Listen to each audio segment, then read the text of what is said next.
Happy Free Agency Eve, Bears fans. Harrison Graham here. Before we jump into the latest Bears free agency rumors, could we reach 70,000 subscribers by the start of the NFL draft? I know it's a lofty goal, but with all the cap space the Bears have, all the draft capital they have, it's going to be a hectic offseason. We're going to bring you guys tons of videos, probably several days with 2 videos today. Plus, we're going live for free agency tomorrow, so subscribe if you love the Bears and if you want more content here on this channel.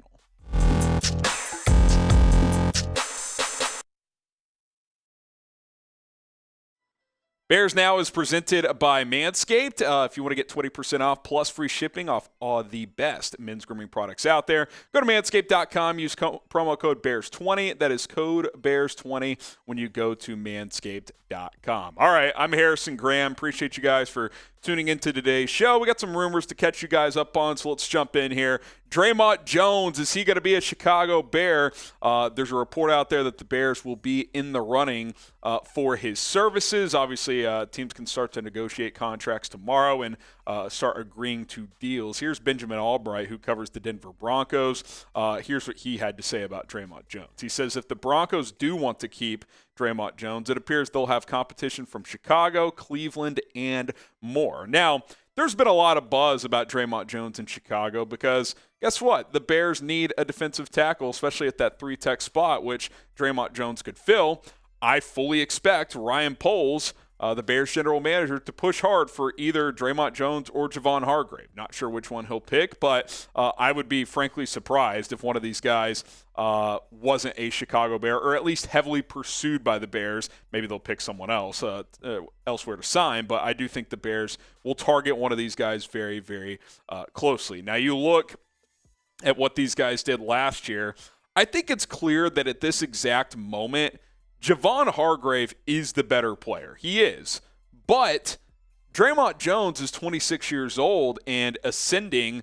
Not saying Javon Hargrave isn't still improving. He just had probably the best year of his career, but can he give you what he gave in 2022 to Philadelphia for multiple years? I think that's a fair question to ask. Age will be a factor, in my opinion, for Ryan Poles as he's trying to build a young, ascending football team. Here's what I'll say, though. If they get either of these guys, I would be thrilled because this defensive line, and I keep showing you guys this graphic because I just want to continue to outline how much it has to improve. I don't think you have a single starter there. Maybe Justin Jones is your second defensive tackle. Maybe. Ideally, he's a rotation guy. Dom Robb, Travis Gibson, rotation guys. Like, you have got to get better on your defensive front, and I think that the Bears are going to push hard to do that, both in free agency and in the NFL draft. So pick a defensive tackle for me. Who would you rather have? Type DJ for Dre'mont Jones or type JH for Javon Hargrave? Let me know down in the comments section below. Which defensive tackle would you rather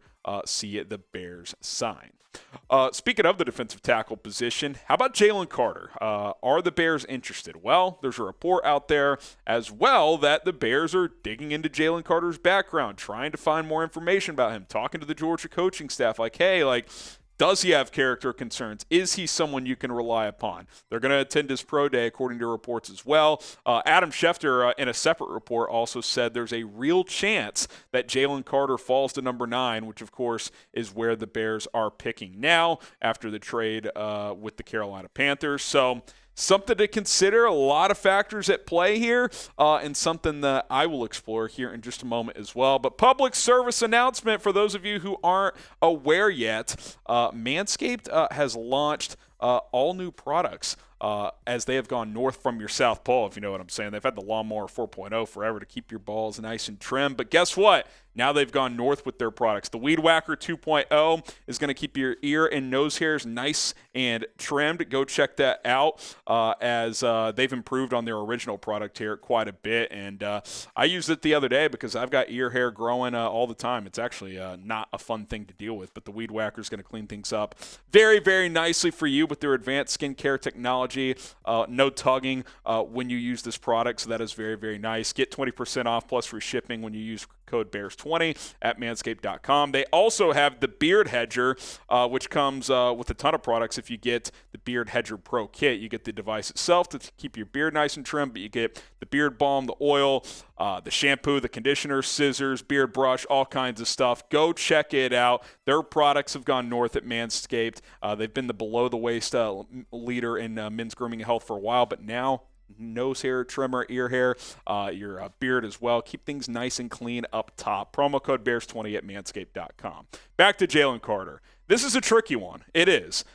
He's a top 3 talent in this draft, I think, along with Will Anderson and maybe one or two of the quarterbacks. But the Bears do want to build this team the right way. They want to find high-character guys, and I'm not going to call Jalen Carter's character into question. I don't know him. But what we do know is he's had obviously this legal situation where it appears he was drag racing with a teammate and someone else, and those two people ended up dead. Regardless for who's at fault, he was at least indirectly involved there, it appears. Also, a new video emerged from back in September where he was caught driving 89 in a 45, and he got let off with a warning. So that's kind of like one of those, does he learn from his mistakes? Doesn't appear so, because he was drag racing again, it seems, and two people ended up dying. So it's a hard one to figure out. The talent is undeniable. He's a great player. Pro Football Focus had him as the highest graded defensive college football player this past year. I think the tape at times is inconsistent. I think the motor at times isn't always there, but he's a very talented interior defensive lineman. Here's what likely happens here. The Bears are going to do their homework, and they should, because he's a talented player and they need good young players. And if nothing more emerges from his legal situation, they'll probably consider him. I don't think they'll for sure draft him if he's sitting there, but depending on what they do in free agency, depending on what they learn about the kid, if they're comfortable with him as a person and what they think he can bring to this football team, I think he'll be under consideration. We'll see what happens. We do know Poles and Flus have consistently preached getting high-character guys in the building, so they're going to want to find out if they can trust Jalen Carter. Now, would you draft the Georgia defensive tackle if he's sitting there at number 9? Be real with me. Type D for draft or P for pass. If nothing more emerges legally, I would consider it, but I don't have the information the Bears are going to have in terms of getting to know the kid. So that's up to them, and hopefully we find out more over the next couple of months. DJ Moore is a Chicago Bear. Can we just round of applause again for that? Because I am absolutely thrilled that this has taken place. The Bears found their wide receiver 1 in that blockbuster trade with the Carolina Panthers. Just to rehash what the trade was with Chicago and Carolina. Get to that here in a second, as the Bears traded down from the number 1 pick to the number 9 pick. They picked up 961, which is a second this year, a first in 2024, a second in 2025 in DJ Moore. And let me just say this, a lot of people say the Bears crushed this trade, which I agreed with, but some people were like, why didn't they get that third first-round pick?